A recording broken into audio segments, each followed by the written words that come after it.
Identifying a mental health problem and tackling it early is crucial.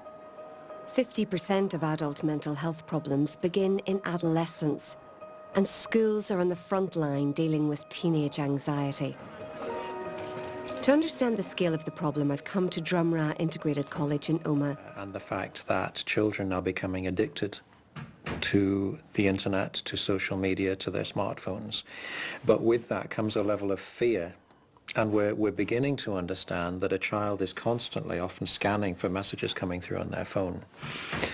But as soon as they're contacted by one of their peers, they feel pressure to respond, or the person on the other end will interpret their failure to respond or the length of time that they take to respond as being a snub. Or, what did I do wrong, and why aren't you talking to me?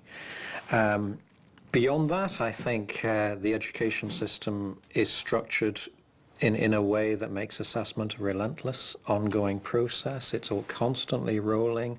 We're constantly pulling up the plant to see whether it's growing yet. And that comes at a cost. These children are constantly thinking about the next assessment, the next task. Will they succeed? Will they fail? We're having to encourage children to accept the failures, the knocks that life brings, and to say, that's okay. I can build on that. I can do something more. What sort of schemes have you put in place then since the tragedies of last year?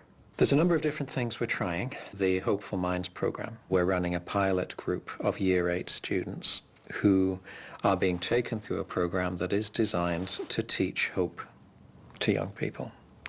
Now, even that very thought that it's possible to teach hope is an exciting one. And it takes us beyond our normal definitions of hope, which we might see as pink and fluffy and indefinable.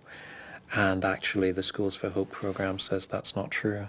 You can define hope, and once you've defined it, you can teach it. Does it concern you that we have to teach children hope? As a society, that's where we've got to. In an ideal world, it wouldn't be needed, and it would be lovely to reach the point where we don't need it sometime in the future. But for now, I think there's not much that's more important. Yeah. This is us here.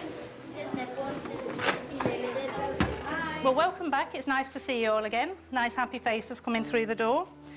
One of the volunteers running the Hopeful Minds class is Mandy Chisholm. You've got it with you, have you? There we go, Camille, thank you. Mandy's daughter Ellie was one of the pupils at Drumragh who took her own life last year. When it comes to the tragedy that has happened in your family then, how has the school supported you? Unbelievably. There's a real sense of community and family within the school. I've been involved in everything as regards hope, and we have a great relationship. The support we've had from the school has just been unbelievable, and that's why I'm so happy that Drumragh was the first school for me to deliver the Hope programme, because, you know, they've brought a lot of hope to me as well. What might that person be doing? Well, it turned out that he was snapping me in his car, and it was quite late, maybe about 9, and then he had to take a quick shower and go to sleep, and he just didn't have time to snap back to me. Exactly, and that is the way we need to think. That if we're thinking, you know, why is this, and you start panicking yourself, you start getting worried. And what we're trying to do is to stop that worry, send you into the upstairs of your brain and think, as you found out, well, you know, it was late, you then had to have a shower and then go to bed. So there was nothing wrong after all, but you're in control of your mind. Okay? So I think it gives them a sense of self.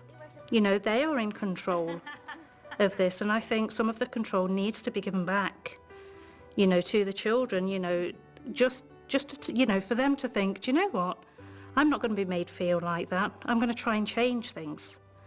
And I think then they feel empowered, and it naturally just lifts them up. It's definitely effective. I've seen over the weeks, this is week 10, they're remembering the tools. And the reason we have workbooks for them is, you know, if they're not having a great time, you know, or they feel a bit down, take your book and have a look. You know, and if they read over the work just a little bit, and, you know, it will lift the mind. Yay, well done, Lamar. It makes me so happy that this is working, and I hope the evidence that is brought from this really shows. And as I say, I would love Ellie to be remembered by bringing hope into the national curriculum.